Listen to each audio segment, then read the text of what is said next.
هذا القرآن يوحدنا لطريق الخير يوجهنا الله تعالى أنزله ورسول الله کہ اللہ کا تعارف لفظ رب سے ہوا اور تعلق بھی اسی لفظ سے نمایاں ہوا. پھر اس دنیا کے اندر آنے کے بعد جو مطالبہ کیا گیا وہ بھی یہی ہے. قرآن کریم میں اللہ کہتے ان الذین قالوا ربنا اللہ، بے شک وہ لوگ جنہوں نے کہا کہ ہمارا رب اللہ ہے. ثم استقاموا، پھر اس کے اوپر جمے رہے. تتنزل علیہم الملائکہ، ان کے اوپر اللہ کے فرشتے اترتے ہیں اور آ کر بشارتیں دیتی ہیں. تو مطلب یہ ہے کہ اللہ کی طرف سے بندوں سے جس چیز کے اوپر، جس بات کے اوپر استقامت مطلوب ہے وہ یہ ہے کہ بندے ڈٹ جائیں اس بات پر، اس سے پھسلے نہیں، اس کو چھوڑے نہیں. وہ عقیدہ ربوبیت ہے. اور رب ہونا سمجھ میں آ جائے تو شرک سے باز آ جائے. یہ جگہ جگہ ٹھوکریں نہ لگائیں، جگہ جگہ سر نہ جھکائیں. اگر رب کا معنی سمجھ میں آ جائے، رب کہتے کس کو ہے. تو اللہ رب العزت نے اس آیت میں یہی فرمایا ان الذین قالوا ربنا اللہ ثم استقاموا تتنزل علیہم الملائکہ. تو زندگی میں جس بات پر استقامت مطلوب ہے وہ یہی ہے کہ اللہ کو رب قرار دیا جائے. اب جب یہ بات سامنے آ گئی کہ اللہ ہمارا رب ہے، ہمیں پیدا کرنے والا ہے، ہماری ضروریات کو پورا کرنے والا ہے، اور پھر اس بات کا تقاضا یہ ہے کہ ہم اسی کی اطاعت کریں، اسی کی عبادت کریں، کسی دوسرے کے ساتھ ہمارا قلبی تعلق نہ ہو. تو زندگی کے اندر مطالبہ اسی بات پر ہوگا. پھر مرنے کے بعد جب عملی زندگی ختم ہو جائے گی، قبر کے اندر پہنچیں گے تو قبر کے اندر بھی منکر نکیر سب سے پہلا جو سوال کرے گا وہ بھی اسی کے متعلق، من ربک، بتا تیرا رب کون ہے. تو اگر زندگی میں اللہ کی ربوبیت کا یقین رکھتا ہوگا تو یہاں جواب دے پائے گا ربی اللہ، میرا رب اللہ ہے. اگر زندگی میں اللہ کی ربوبیت کا یقین نہیں، کبھی کسی کے در پہ ٹھوکریں کھا رہا ہے، کبھی کسی کے در پہ کھا رہا ہے، تو پھر یہاں جواب نہیں دے پائے گا. اس لیے قبر کے اندر جو سوال ہے وہ بھی لفظ رب کے ساتھ ہے. من ربک، بتا تیرا رب کون ہے. تو ایمان والا جواب دے گا ربی اللہ، میرا رب اللہ ہے. اب آپ دیکھیں کہ عالم ارواح میں بھی اللہ نے سوال کیا تو لفظ رب سے، الست بربکم، کیا میں تمہارا رب نہیں ہوں.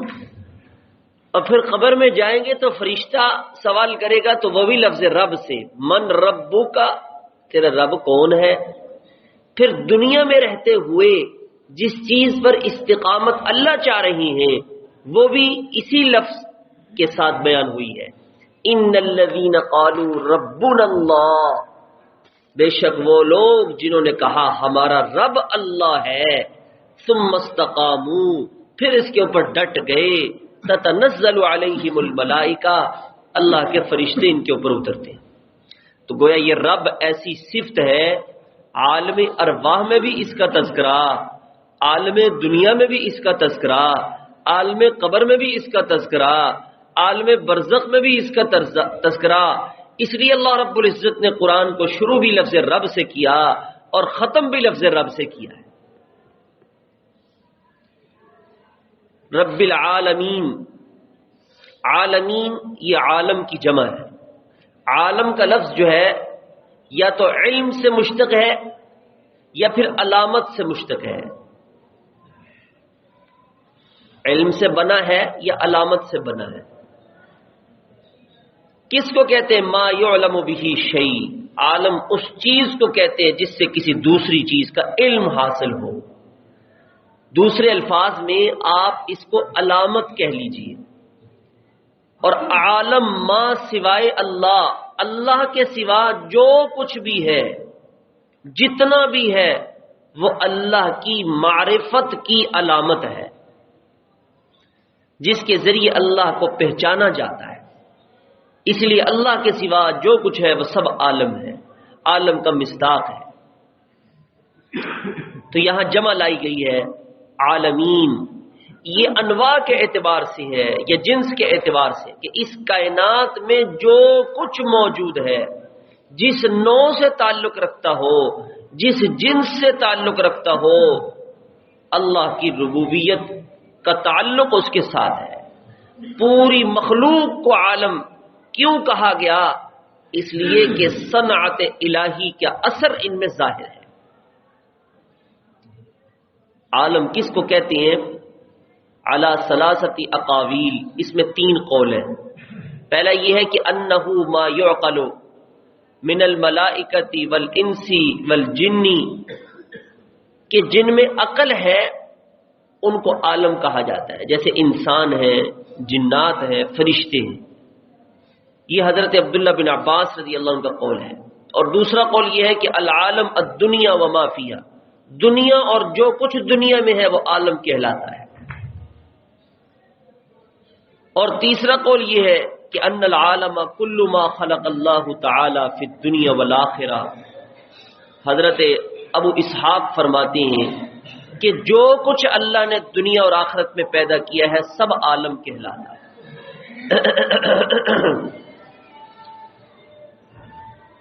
اور عالمین سے کیا مراد ہے؟ اس میں دوسری جگہ پر 5 قول نقل کیے گئے ہیں، جس میں الخلق کلہ، السماوات والارض وما فیہن وما بینہن، کہ سارا کا سارا جو اللہ نے پیدا کیا ہے وہ عالم کہلاتا ہے، چاہے زمین ہو، چاہے آسمان ہو، چاہے زمین و آسمان میں جو چیزیں ہیں وہ ہوں، چاہے ان دونوں کے درمیان جو کچھ ہے وہ سب کا سب۔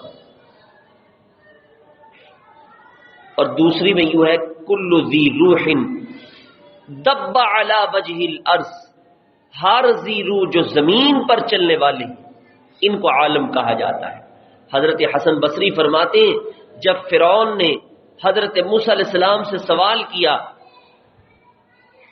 قال فرعون وما رب العالمین، فرعون نے کہا رب العالمین کون ہے؟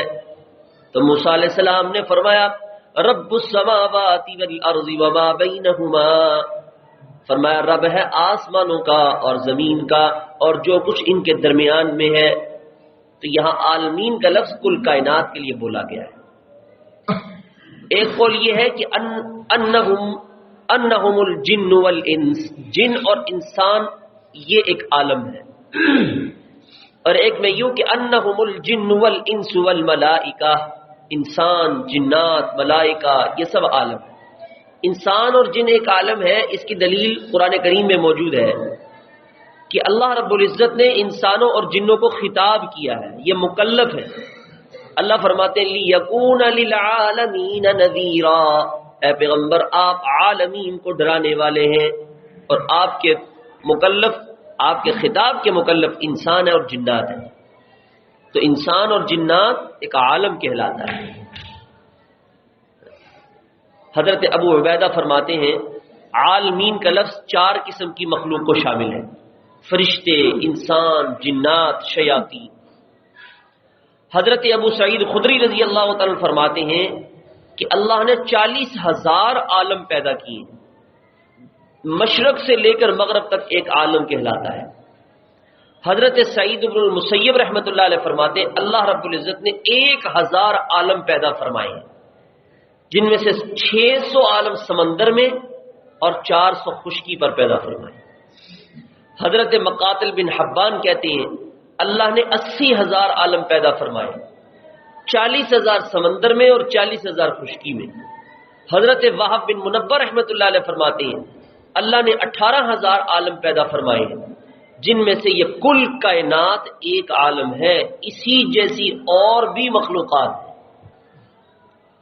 ربیع بن انس رحمۃ اللہ علیہ نے ابو العالیہ سے روایت بیان کی ہے، وہ فرماتے ہیں ایک جن ایک عالم ہے، انسان ایک عالم ہے۔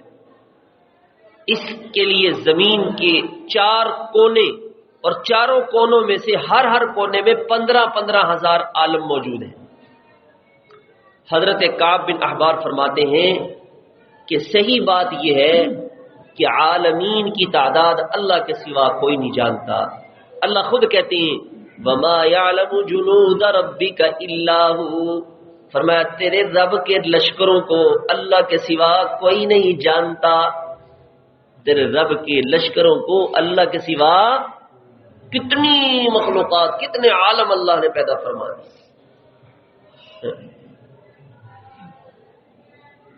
آج کی سائنسدان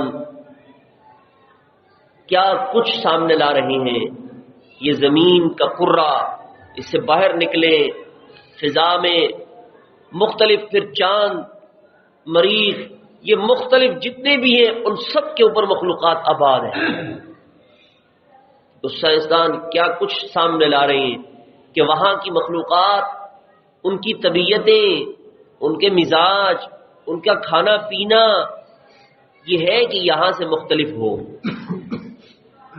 زمین کے اندر کی مخلوقات، اس لیے وما يعلم جنود ربك الا هو، یہ بات حضرت کعب بن احبار کی بالکل درست ہے کہ اللہ کے لشکروں کو، اللہ کی مخلوقات کو اللہ کے سوا کوئی نہیں جانتا۔ کیا کچھ مخلوقات سمندر میں، کیا کچھ مخلوقات فضاؤں میں، کیا کچھ مخلوقات ہواؤں میں، کیا کچھ دیگر کروں میں، زمین و آسمان کے درمیان کس قدر کرے ہر ایک میں دیکھ لیا جائے، کتنی مخلوقات اللہ نے آباد فرمائی۔ تو وہ رب عالمین کا رب ہے، تمام تعریفیں اس اللہ کے لیے ہے جو عالمین کا رب ہے، جو عالمین کا کیا ہے؟ رب ہے۔ موسیٰ علیہ السلام نے کہا نا اللہ اگر ساری مخلوق تیری نافرمان بن جائے کیا کرے؟ فرمایا کہ میں ایک جانور بھیجوں گا جو ایک ہی لقمہ بنائے گا اور ساری کی ساری مخلوق ایک ہی لقمے میں آ جائے گی، سارے انسان سب ایک ہی لقمے میں آ جائیں گے۔ کہ اللہ اتنا بڑا جانور وہ کہاں ہے؟ فرمایا میری چراگاہوں میں سے ایک چراگاہ میں ہے۔ یعنی جو جانور اتنا بڑا کہ ساری مخلوق کا ایک لقمہ کر لے، تو اللہ کہہ رہے میری چراگاہوں میں سے ایک چراگاہ میں ہے۔ یعنی کتنی اسی چراگاہیں ہوں گی اور کتنے ایسے جانور ہوں گے، ان میں سے ایک جانور اگر ساری دنیا کا لقمہ بنانا چاہے تو ایک ہی لقمہ بنا لے۔ اللہ اکبر، کس قدر مخلوقات اللہ نے آباد کی ہے، ہماری ذہن اور سوچ میں بھی نہیں آ سکتی۔ تو فرمایا اس رب کے لیے ساری تعریفیں ہیں، رب العالمین، جو کیا ہے؟ عالمین کا رب ہے، عالمین کا رب ہے۔ اللہ ہمیں سمجھنے کی توفیق نصیب فرمائے۔